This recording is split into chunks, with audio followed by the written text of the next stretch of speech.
So today what we got going on is we have a beautiful rainy day. We have a beautiful OBS Chevy truck frame right here. In the last video what I ended up doing is we Z-notched the front end to get this frame section to lay frame. I was looking at it, I was thinking about it, trying to figure out some more things that I needed to do to make it a bit more solid. So we are going to address that in this video, as well as getting the motor mounted in here, figuring out motor mounts, figuring out the transmission, raising the trans mount to make it match the front, and all in all we got a lot to do, so we need to get started. And now you're watching the channel of YouTube. Welcome to Bodie Vision. Hey, so what is up and welcome, and thank you so much for joining me yet again on another video. So as I'm looking at the frame over here, we have the gigantic step notch that we did in order to lay out on 24s. I'm happy with the step notch. We did a little bit of boxing over here, but now I'm thinking that we have a couple of weak points. Number one, there's some frame holes here and there. There's not a lot of meat here to grab on. Also, if you can see right here where the frame is bent or where it shoots up, I feel like that's probably a weak point. And then we also have the 4-link mounted over here, so a lot of stress and whatnot is going through the frame right here. So I think I want to box it in all the way from here to probably about here. We will figure out if we want to box in the rest of the frame. I don't really feel like that is super necessary, especially once the body goes in. Believe it or not, there is strength grab from the body. The body's pretty rigid. It's mounted hard to the frame. Well, it's going through bushings, but all in all, I think from everything here forward is going to be okay. I'm just thinking from there back, I want to box it in. If I want to do any more in the future because I feel like it is necessary, I will go ahead and do that. So just to get started, I have this piece over here. This is the biggest piece that I have. You gotta understand, you gotta do what you can with what you have. So I'm thinking that this guy will go right here, wherever it can be vertical there and vertical there. That's what I'm kind of at the mercy of. And then once this goes on there, I will then do a little gap piece to work in that section. Just trust me, it'll work out fine. That's the way I'm going to do it. Obviously, it would be best if there was 0 seams, but I'm okay with having some pieces with seams rather than having nothing at all, especially once I weld it out. It's gonna be just fine. Let's go ahead and get this cut. We're not gonna let the rain slow us down. I'll just get it figured out how to cut it inside the shop. So let's go ahead and get this thing cut out, weld it in, and we'll figure out what else we need to do.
Alright, so the frame is looking a lot more solid than it was looking before. I am confident and more comfortable with the way that it is. Was it probably okay before? Probably, possibly. Now the rain has let up. Hopefully I have some time to come out here and do what I need to do. The next thing that I want to focus on is getting this beautiful small block Ford. Ford? It's a small block Ford, it's what I have. The idea behind this build is I'm taking parts and pieces that I had laying around to make something pretty cool. Almost like I'm making a recipe from the ingredients that I had in the fridge. That's how I like to build, that's how I like to do things. I know you specifically don't want to spend any unnecessary money, and I don't want to either. So in the end, it'll be really cool. So we have this motor. So what I'm thinking is, I already ripped off the old mounts from the frame. That's sitting at about a 45-degree angle. These mounts over here naturally are sitting at a 45-degree angle. There's a stud on these mounts that used to go into the Mustang subframe. These are Mustang mounts. Now this subframe is sitting at a very similar angle to the Mustang. So what I'm thinking is, wherever these studs line up, I will just have to drill some holes, drop the studs down in there with the motor, then that is good on the motor side. The trans side is going to be super simple, easy, self-explanatory. We just need a trans brace.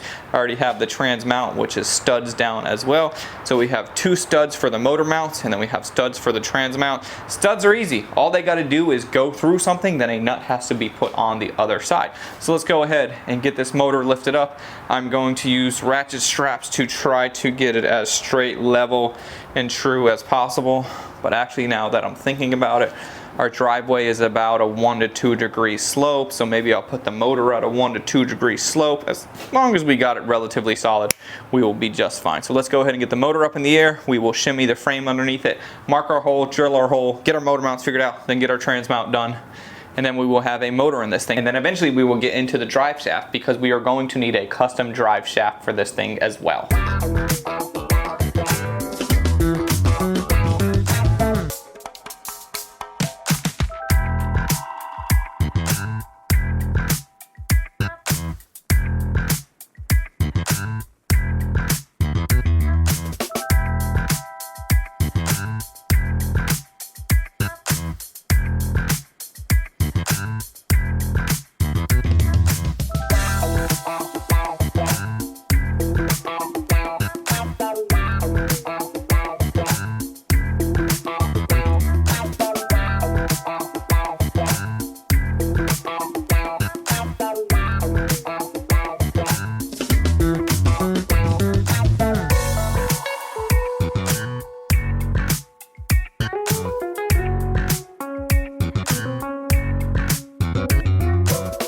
Alright, so let me show you what we have going on with this motor hanging on straps and ropes. We're not going to get it 100% level.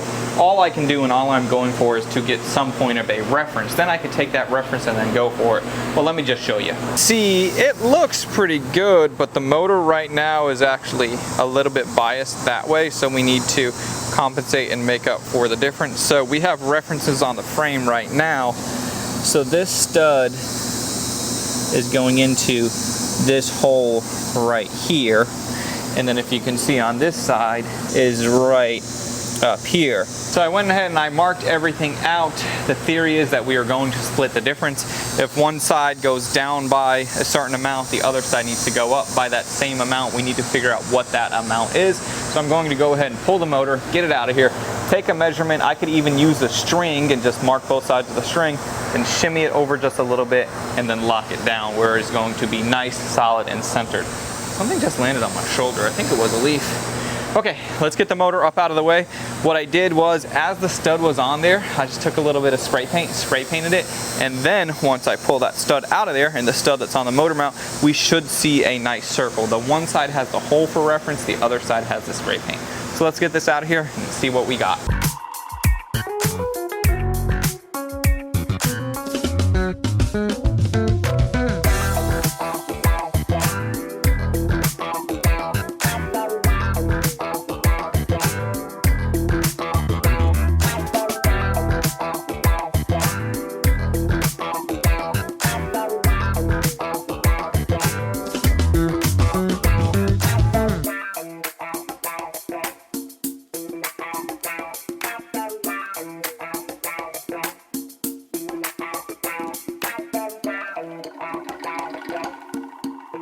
Alright, so first attempt at the stabbing, it went kind of successfully. If you can see here, I did my math correctly. We have that hole, that mount. Then if you see this side, we have that hole and that mount. These guys are in the exact right location based on my math, based on my measurements, but I forgot the idea that, thinking about a Mustang, that is a slit because these things are dropping in at a 45-degree angle, so you need to compensate for where it'll initially stab plus where it will end up. Since it's at an angle, where it first hits is going to be there, where it eventually goes in is going to be there. So you have to make up for this, and I'm telling you that you have to make up for this by me admitting that I forgot to make up for this. So all good, no problem, no harm, no foul. We'll lift the motor up out of here. I will drill another hole below it and then cut out a slit to make a slit for this thing. And then I'm thinking after the fact, I will weld in a plate or some heavy duty washers Washers probably won't be thick enough, but all of the holes that are around this area that are making everything weaker, those need to be welded out and ground down and not there. We need this thing to be as strong as possible because it's just one stud on each side, so we don't need the structural integrity compromised by a hole that doesn't need to be there.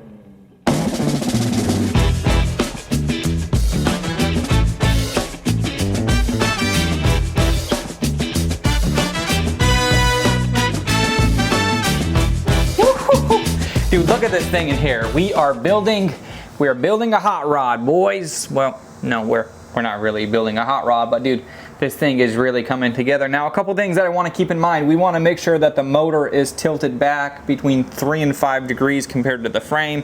If I got the frame on the ground, we're just going to call that 0 degrees, and then we can call, you know, the motor 3 to 5 degrees, because when we lay it out, it actually is at perfectly level, because my floor is relatively level, then our frame's relatively level, and it's all in reference to the frame. When you're building for fun, you can build a little loose. It is all going to be okay in the end. So everything that I can see is looking pretty solid. The next thing that we need to do is we need to figure out mounting the transmission. We also need to figure out mounting the drive shaft, because we have a 2-piece drive shaft. We need to put the Mustang style slip yoke on the drive shaft that came out of here. Also, everything got shortened up a little bit where we went to the 4-link and switched beds, and this bed was a custom bed that was shortened into be a short bed, so our wheelbase is all off from where that drive shaft is, but we don't even know if our transmission is in the same spot that the other drive shaft would want you to be at anyway. So we need to figure out drive shaft, we need to figure out all of that. One thing that's not extremely important is, are we going to have hood clearance? That is important in the grand scheme of things, but for right now, that's not necessarily a big deal. But I was thinking about it. I am curious to see.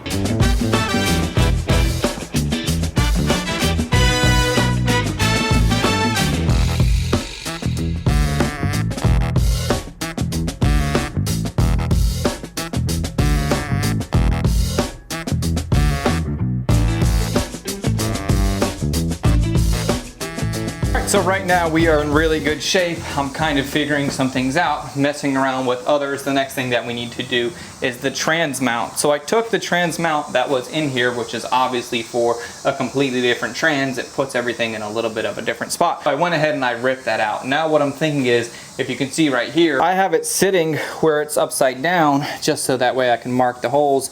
We got this there marked. This guy is going to go underneath this ridge, and then there is going to be through bolts for there, as well as 2 through bolts on the other side. It is going to be hanging on the top, and then we have these guys pretty much lined up to where I need to drill 2 holes for that. Because even though right now I'm working on it in a way that's super easy because the cab isn't there, we have to remember when you go to pull this trans in the future, the cab is going to be there. So everything and anything that is in the way needs to be able to drop out the bottom. So we need to keep consistent with that and have it able to drop out the bottom. So we got our holes marked. I'm going to drill some holes, then we will run some bolts. And after that, we got the motor mounts figured out. We got the trans figured out, and all in all, it's been an easy process thus far.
starting from the front to the back, we have 2 studs going into the subframe. We still need to put the nuts on those, but the motor, the weight, will just hold it in for mock-up purposes.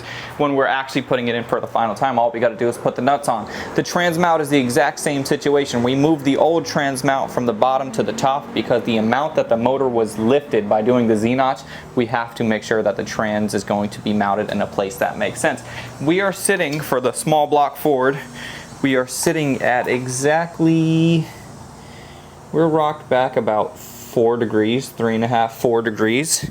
And then the drive shaft from here to there, I just kept that consistent. And then over here, we have plenty of play. The pinion angles look all good. Everything seems to be fine.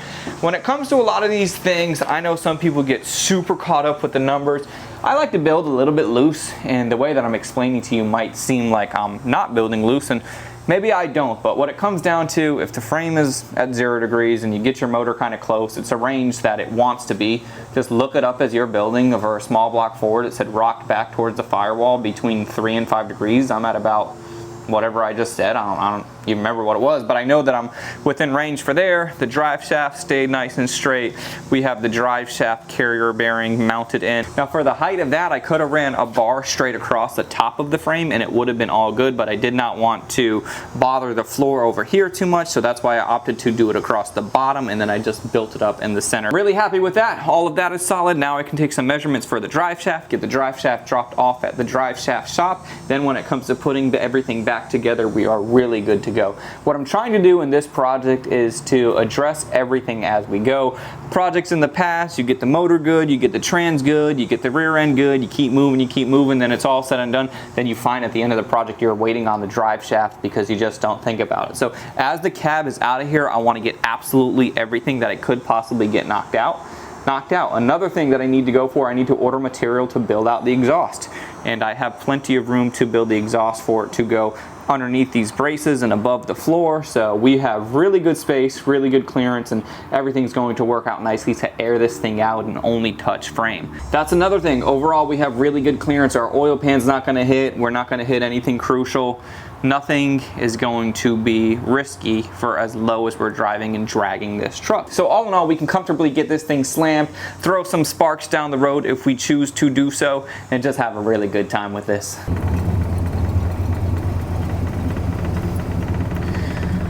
All right, so all in all, we're in the big lack right now. So all in all, with the OBS truck, we are in really good shape. I got to get the drive shaft sent off. We got to get the exhaust ready to go. Everything that I just mentioned we have to do, I'm going to wait on that because we need to eventually get the body on this thing, start figuring out the floor, figuring out the bed, doing all this cool stuff. Now, as we are rounding out the week, I have been driving the Cadillac so much, enjoying it a bunch, but there are some things that I really need to do on it. So I'm going to go ahead and get busy on that. I will call this here. The Cadillac will be in the next video, and then we'll get back to the OBS truck. So thank you guys so much for watching. Let me know what you think about everything in the comment section down below. Hit subscribe if you want to see everything that is to come, and I will see you on the next one. I'm out.